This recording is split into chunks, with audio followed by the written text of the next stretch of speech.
6개월 전에 그렇게 영상을 찍었는데 투자를 어떻게 했느냐 실제 사례를 보면서 한 번 더 이야기해 볼게요.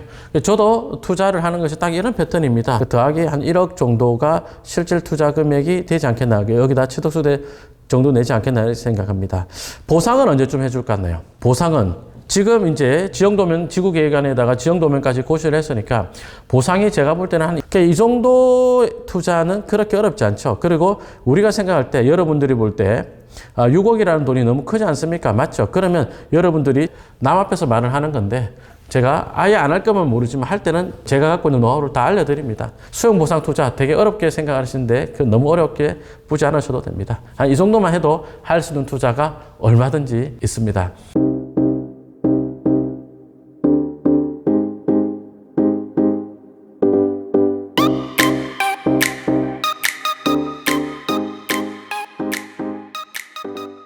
안녕하세요. 강남역 1번 출구 1분 거리 김종률 아카데미 원장 김종률입니다. 제가 6개월 전쯤입니다. 지난 신도시 보상투자물건 이렇게 영상을 하나 올렸습니다. 이때 제가 했던 주된 내용이 뭐였느냐, 자, 신도시 투자를 할 때 회원님들이 이런 실수를 합디다라고 했었죠. 그러면서 발표나면 그 즉시 살려고 하고 오히려 시간이 지나다 보면 이제 별로 관심이 없다가, 왜냐하면 발표 당시보다도 항상 그 보상 시점이 지연되기 때문에 그렇습니다. 지연되다 보니까 관심에서 멀어졌다가 그 다음에 보상 임박했을 때 투자하려고 합니다. 뭐 그런 이야기를 잠시 했었습니다. 블로그에 글을 올렸죠. 그러고 나서 제가 했던 이야기가 뭐냐, 제 블로그를 읽으면서 했던 내용이었습니다.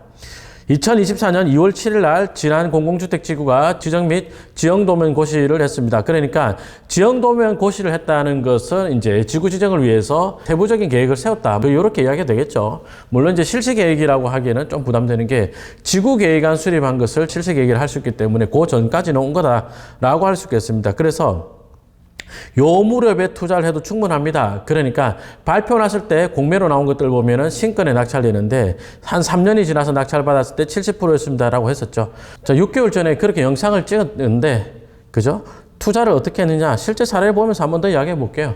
저도 투자를 하는 것이 딱 이런 패턴입니다. 실전 투자반에서 뭐 단독으로 낙찰받았는데 50억에 감정한 것을 70% 정도의 낙찰을 받았습니다. 단독이죠. 그럼 36억의 돈이 들어갔네요. 굉장히 돈이 많이 들어간 것 같습니다. 자, 우선 물건 좀 살펴보면 반월동에 있는 근린생활시설이고, 그리고 이렇게 상가 건물이 3층짜리가 있고 옆에 공장처럼 생긴 일종 근생 소매점이 있습니다. 이렇게 있고 토지 이용 계획 확인서를 보면은 공공주택지구 돼 있죠. 그래서 공공주택지구에 의한 보상을 받을 물건인데 36억짜리 너무 큰데요. 맞죠. 공감합니다. 그러나 이제 36억의 낙찰을 받았는데, 요렇게 할게요. 36억. 근데 이 중에서 30억 대출을 받았습니다. 그래서 실투자 금액이 초기에는 6억 정도 들었죠. 그리고 나서 이제 여기 세입자를 맞추고 있는 중인데, 경매지를 들여다보면은 세입자가 뭐 보증금 1억 8천에 월세 950 있습니다라고 나오는데 중복되는 데를 다 빼야 돼요. 2층을 다 비어 있었기 때문에 2층 거를 다 빼면은 훨씬 금액이 줄어들죠. 실제로 지금 보증금을 얼마나 받느냐, 1억 정도 받을 것 같습니다. 이미 받은 계약을 한 데가 몇 군데 있고요. 그리고 하기로 해서 연락을 받은 데도 있고, 공장은 공장대로 보증금 3천에 얼마에 계약하기로 했습니다. 그래서 보증금 1억을 받으니까 실투자 금액이 5억 정도로 줄어듭니다. 그죠? 5억에다가 뭐 취득세를 내야 됩니다. 그 다음에 선생님 30억 대출 받았잖아요. 너무 큰 돈 아닙니까? 맞죠. 30억의 대출이면 부담되죠. 자, 그런데 30억 대출이고 이자가 4.2% 3%쯤 된다 그러면 한 달 이자가 얼마쯤 될까요? 한 1,000만 원쯤 될까요? 그 정도 될 것 같습니다. 1,000만 원 해서 하면은 그 정도 될 것 같은데, 월세를 얼마나 받느냐 보면 이제 요런 거 한 칸짜리에 뭐 요 집이 레카집이 100만 원, 뭐 그다음에 호시별 좀 금액 차이가 있습니다만 1층은 이제 다 맞춰줬습니다. 1층 한 칸만 비어 있었는데 1층에서 싹 다 들어오게 돼가지고 1층에서 월세가 어느 정도 나오고요. 호시별로 이야기는 생략하겠습니다. 그리고 요 3층에 하이텍 있죠. 하이텍 솔루션에서도 반응 월세가 있고요. 요 1층에서 한 300 정도 나옵니다. 300 넘게 나옵니다. 그 다음에 2층에서 100만 원 하면은 400, 그죠? 그리고 옆에 공장이 있네요. 여기 공장이 원래 그 전에 270만 원에 있었는데 내 200에 주겠다 그랬거든요. 그러니까 들어오겠다는 사람이 갑자기 쫙 많아지는 거예요. 그러면 요 공장에서 200만 받아도 이 상가동에서 아까 400만 원 나왔었죠. 400 좀 넘게 나왔죠.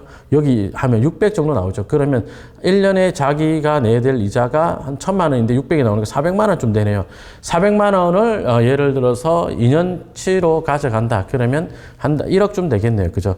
더하기 한 1억 정도가 실질 투자 금액이 되지 않겠나. 여기다 취득수대 정도 내지 않겠나 생각합니다. 보상은 언제쯤 해줄 것 같나요? 보상은 지금 이제 지형도면 지구계획안에다가 지형도면까지 고시를 했으니까 보상이 제가 볼 때는 한 2년, 3년 정도면 될 것 같거든요. 그럼 볼게요. 자, 경매감정평가사가 볼 때 2023년 7월 6일 날 감정하기를 50억 정도에 감정했습니다. 감정가 수준도 보면 공시지가가 130만 원짜리를 210만 원 이런 식으로 공시지가 배율도 별로 높지가 않죠. 쉽게 이야기하자면 감정가 자체가 공시지가 대비 배율이 높지 않다. 높으면 2배 정도는 나오는 게 보통인데 그보다 낮죠. 2배면 130이니까 260만 원 돼야 되잖아요. 아, 그러니까 보상도 50억이 아니라 한 55억에서 60억 사이가 되지 않겠나라는 것이 조심스러운 생각입니다. 그러면 이제 한 60억 넣고 19억에서 20억 정도 차익이 생길까요? 예, 그 정도 생길 것 같습니다. 보유기간은요, 한 2년에서 3년 그 사이면 되지 않겠나, 이렇게 생각합니다. 한 3년, 2년은 넘어갈 거고 3년은 채 되지 않겠죠. 그죠? 그러니까 이 정도 투자는 그렇게 어렵지 않죠. 그리고 우리가 생각할 때, 여러분들이 볼 때, 6억이라는 돈이 너무 크지 않습니까? 맞죠? 그러면 여러분들이 마음 맞는 분들과 법인을 만들어 보십시오. 여기 보면 ESL이잖아요. 이 뭐예요? E자 성을 가신 분, S성을 가신 분, L성을 가신 분, 3명입니다. 예. 그렇게 하면 되잖아요. 그래가지고 힘을 합쳐서 해보시면 어렵지 않게 수용보상 투자를 할 수 있을 것입니다. 자, 요렇게 사례를 소개시켜 드렸습니다. 그래서 저도 유튜브를 찍을 때 남 앞에서 말을 하는 건데 제가 아예 안 할 거면 모르지만 할 때는 제가 갖고 있는 노하우를 다 알려드립니다. 그래서 그렇게 투자를 해보시면 되겠습니다. 수용보상 투자 되게 어렵게 생각하시는데 너무 어렵게 보지 않으셔도 됩니다. 이 정도만 해도 할 수 있는 투자가 얼마든지 있습니다. 지금 신도시 보상하기 전에 신도시가 한 15개 정도 있거든요. 그런 데서 진척이 얼마나 됐는지 잘 타이밍을 잡아가지고 이런 투자를 카피해 보시기 바랍니다. 자, 도움 되셨길 바라고요. 여러분 다음 영상에서 또 뵙겠습니다. 고맙습니다.